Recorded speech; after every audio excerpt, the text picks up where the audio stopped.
You Never Know by Tom Selleck. Tom Selleck is a fascinating guy, and I had no idea before I read this book. I really didn't know that much about Tom Selleck. He was a bit before my time. I did see the 1984 movie Runaway, directed by Michael Crichton, that he was the star of. Thought he was fine in that.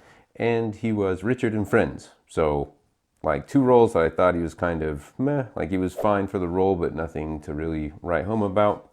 Then I saw him as the police commissioner in Blue Bloods, and I thought he nailed that part. That is just perfect. So then I started appreciating why people like Tom Selleck, why he's a good actor. I had a vague notion that he was in a show called Magnum PI, but I knew nothing about it besides that. And I think I had some vague idea about Hawaiian shirts or something in Hawaii, some kind of action show.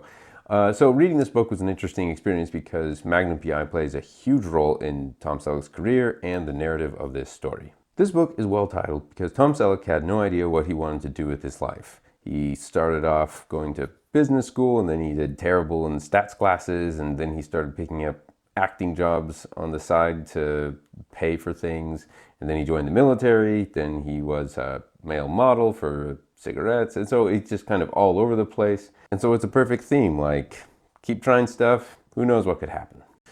Just judging from his own narrative of his beginning experience with acting, you get the sense that he doesn't have a natural talent for acting. He's just kind of trying it out, playing around, seeing what works and what doesn't, and slowly developing into that actor's mindset. You can kind of picture him being a run-of-the-mill would-be actor in those days.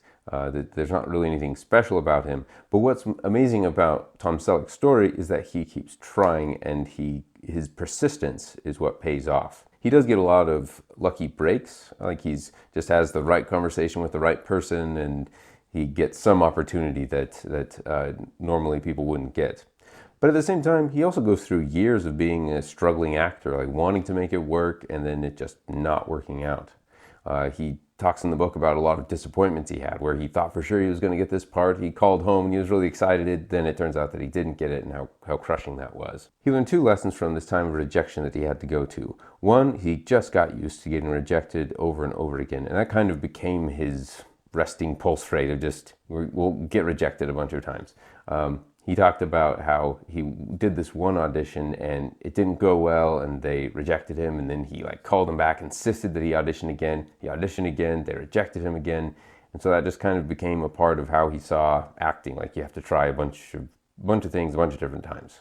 And he learned that from experiencing all this rejection is how he was able to actually improve as an actor. The second lesson came after he found success. He was able to look back on this time of rejection and realize what it did to help him out, because he was able to have a lot more confidence in his dealings with studio executives after having gone through this time of hardening, where he realized who he wanted to be and what he wanted to do with his career. And it's unclear if he would have had that, if he would have taken off on the first role that came to him. So Magnum PI is the center of this book. It's the thing that he always wanted to do and didn't exactly realize it in his struggling acting days. But when he found it, he found this great group of people to work with, a great family, and he talks for at great length in the book about all the good experiences that came out of that and everything that he learned. It turns out that he has a lot of people to thank. I think almost everyone in the book, all the celebrity name drops that he does is about how great of a person celebrity so-and-so is. He talks about Frank Sinatra, James Garner, the former Prince Charles of Wales, Prince Diana, Michael J. Fox. There's just a lot of name dropping, and he apparently just loves everyone, which is pretty cool. I should also point out that Tom Selleck is a man of the 80s, because he is referencing a lot of things that I have no clue about. I didn't know Magnum PI. I've never heard of the Sacketts. I've heard of 3 Men and a Baby, but I've never seen it. I feel like that was his decade to shine. Speaking of the 80s, I'm so glad that he brought up the Indiana Jones thing, because I sort of knew that he was connected to that role in some way, but I didn't know exactly. But he really goes through the narrative of talking to Steven Spielberg and George Lucas about being offered the role of Indiana Jones, and him saying enthusiastically, yes, definitely I want to do it, and them saying, you're our guy. And I didn't realize it came so close to him actually being Indiana Jones. but I guess the studio wouldn't let him do Magnum PI and Indiana Jones at the same time. So he had to roll with his Magnum PI family, which it sounds like he does not regret. That's another thing with the book. Like, he's great at moving on from possible what ifs. Like, maybe this could have happened, maybe not. I'm moving on. I have all these great opportunities in front of me anyway, so no point in dwelling on the past. He seems very good at that, if only for... He may or may not be, but he's really good at putting that attitude on the page. The book basically ends with Magnum PI, which makes sense, given that it's like the centerpiece of the story, like I said. But I'm glad that he included the epilogue to talk a bit about Blue Bloods, because apparently, in his mind, he's found another Magnum PI kind of series. Like, he's a cast that he loves, a story that he loves, a really popular show that's been going on for quite a while now, and he just feels like he's hit it extremely lucky. He's won the lottery twice in a row.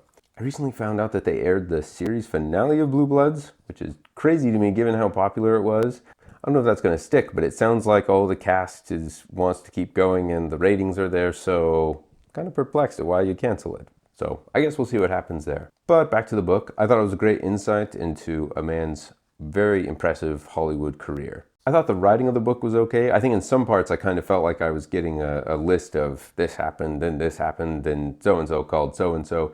And I could have used more of him tying his very interesting themes into it. But that's only in parts of the book that I felt like. Overall, I think he brought it together. I thought it was fun to hear good old-fashioned Hollywood stories from a veteran of the industry with 6 decades of experience. I say it was well worth it. I'm going to give this book 4 stars.